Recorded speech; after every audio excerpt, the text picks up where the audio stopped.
The red and blue strobes lit up my driveway like I'd robbed a bank.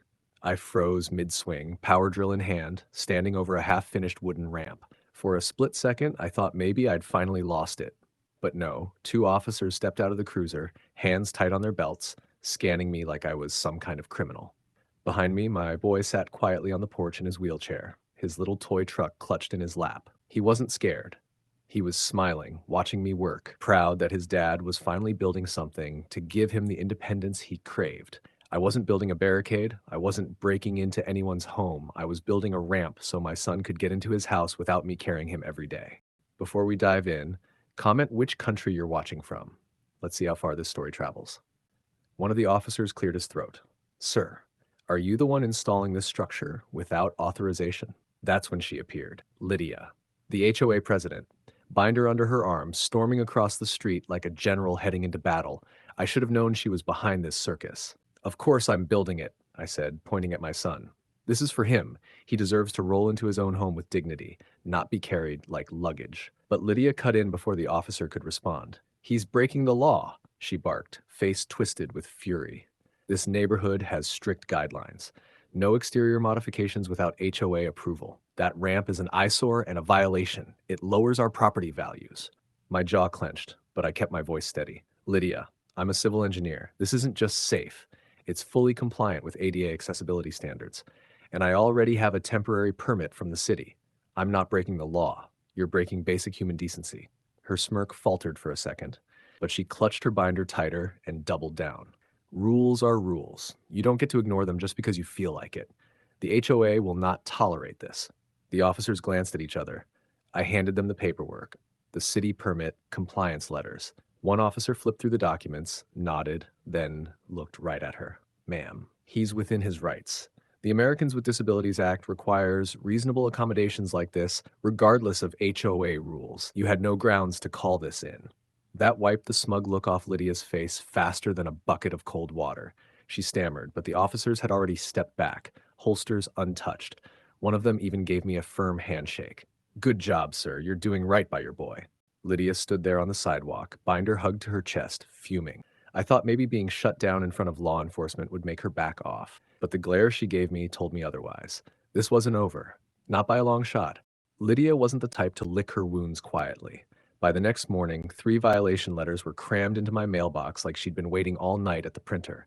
Non-approved exterior modification, noise complaints, unauthorized construction, the works. She even listed the ramp color as clashing with neighborhood standards, like I'd spray painted it neon pink instead of a calm slate gray. I stood at the mailbox shaking my head, letters fluttering in the breeze, while my boy asked, Dad, are they going to take my ramp away?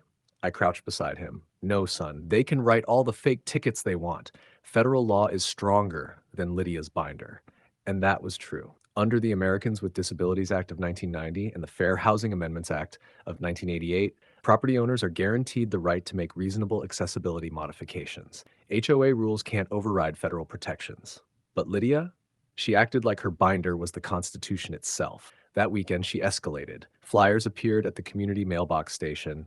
Emergency HOA meeting, unapproved construction threatens neighborhood standards. Neighbors whispered, some annoyed at her, others just curious. I decided not to shy away. On the night of the meeting, I wheeled my son into the clubhouse myself, right down the very ramp she wanted destroyed. The parking lot was buzzing, people waiting for drama. Lydia stood at the front like a judge presiding over trial, slideshow projected on the wall. Slide after slide, she displayed photos of my ramp from every angle. Then came crude mock-ups of the neighborhood ruined by copycat ramps. People chuckled at the absurdity, but Lydia smirked like she was presenting evidence in a murder case. She clicked to the last slide and declared, if this ramp stands, it will open the door for chaos. Every homeowner will think they can build whatever they please. We must vote to tear it down immediately. For a second, silence lingered. Then my son raised his little hand. His voice was small but steady. I just want to get into my house without my dad carrying me every time. The room froze. Lydia's smirk vanished. He continued, my dad built it so I can be independent. If that's wrong, maybe the rules are wrong. A wave of clapping broke out. Some neighbors even stood. Phones came out, people recording, posting live updates. Lydia's grip on her binder faltered. If you're enjoying this HOA story so far, like and subscribe because the story is only going to get better. When the noise died down, I stepped forward with a folder of documents: city permits, ADA compliance letters, even email exchanges with the inspector who'd approved my design. "Everything about this ramp is legal," I said. "Federal law requires reasonable accommodations. Lydia's rules don't stand up in court." Murmurs rippled through the crowd. Someone in the back shouted, "He's right. My cousin had to fight the same battle in another neighborhood. The HOA lost." Others nodded, emboldened. Lydia's cheeks burned red. For the first time, she didn't look in control, and I realized this wasn't just about my ramp anymore. It was about years of neighbors quietly swallowing her harassment. The fight was shifting, and Lydia knew it. After the meeting, I thought Lydia might retreat, lick her wounds, maybe issue one last bitter email blast. But no, she doubled down. Within days, I got a final notice from the HOA demanding the ramp be torn down within 7 days or face a $2,500 fine. That's when I stopped playing defense. I gathered everything: emails, violation letters, the police report from when she called the cops on me, even footage from my security cameras showing her sneaking around at night snapping photos of the ramp.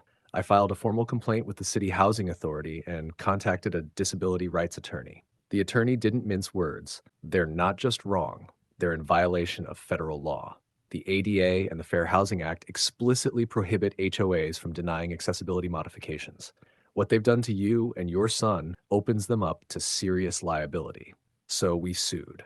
The day of the hearing, Lydia strutted into court in a navy blue suit, binder tucked under her arm like it was holy scripture.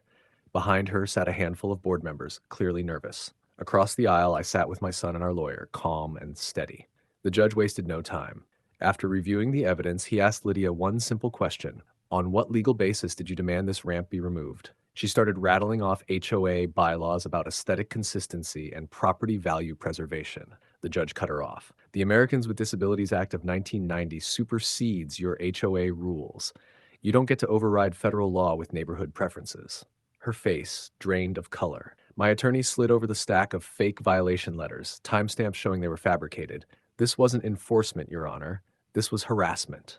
By the end of the day, the ruling was clear. The HOA was guilty of discrimination and retaliation. The fine notices were voided, the ramp was declared permanently protected, and Lydia was personally cited for abuse of authority. Damages: $50,000 to cover emotional distress, legal costs, and the harassment we endured.